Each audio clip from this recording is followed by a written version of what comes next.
First of all, how dare you even ask me the question about Joan Cusack, movie therapist, as if there's anything Joan Cusack does that isn't perfection. I stand corrected. Yes, that is, I was in the wrong.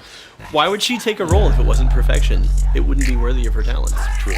Her and Tucci. She's a Tucci. What she does really well there is asking questions and listening. Yeah. So much of counseling isn't counseling, it's asking. Right. Especially because people are struggling to organize their thoughts, or because they're not giving themselves permission to ask certain questions. And so you implicitly give them that. You know, to say his aunt mistreated him is an understatement.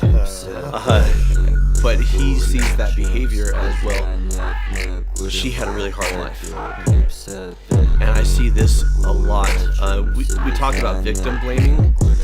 The yin to that yang is the refusal to blame the perpetrator. Is perpetrator excusing? Yeah, it's perpetrator excusing. Yeah, exactly. And it comes from very often a good place. If we want to see the good in people, Charlie is a very empathetic, non-judgmental, loving person. She also steals jeans from the mall. I don't know why, because her family's rich, but I'm trying not to be judgmental. Well, and his relationship with his aunt is like one of his core foundational beliefs. Like, there are good people, like my aunt. Because for a long time, those memories were way back here, locked away, and he just remembered all the good stuff. Right. And then he carried the trauma of blaming himself Blaming that she himself left, for and then her she got in death. the car accident and everything. And actually sitting with what she did was terrible, it has to go into the space of, well, what she did was terrible, but she was still good. Look, that's a complicated, hard thing for anyone to process, much less, a 15-year-old kid Yeah. who's like, hey, people aren't all one thing. Yeah. It's not all Star Wars. Like, it's not Darth Vader wears black and speaks with a scary mechanical voice. Like, there aren't people like that, mostly, and there aren't Obi-Wan Kenobi, who's just all good. Yeah, mostly. well, it reminds me of Into the Woods, right? Witches can be right, giants can be good. Right. The notion that people who do a lot of bad things, and a lot of people would classify them as bad people, have humanity in there, even if it's twisted and messed up. Yeah. And people who are generally good are capable of doing some real shit. Yeah. You know? And that's part of this coming of age story, is these hard lessons that he's learning. I work with people who've done terrible things.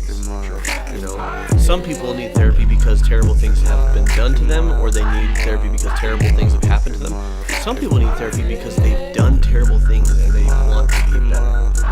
And it's absolutely necessary to hold that space that Charlie has here for goodness and humanity in someone who's done something terrible. But the flip side of that is, if you only do that, then people continue to get away with stuff and they don't change. They have to be held responsible. In the case of his aunt, that can't happen. But in the case of other people, we draw boundaries not because we don't love, and we draw boundaries not because we fail to forgive. We draw boundaries to protect ourselves, and because trust has to be earned. And in some cases, the bridge is burned, you know? I hope that you get your shit together and that you become a decent person, and that other people in your life that will be able to trust you. I can't. Yep. I can't go there, and that's a natural consequence of the choices you made, and that's going to have to be part of the accountability process.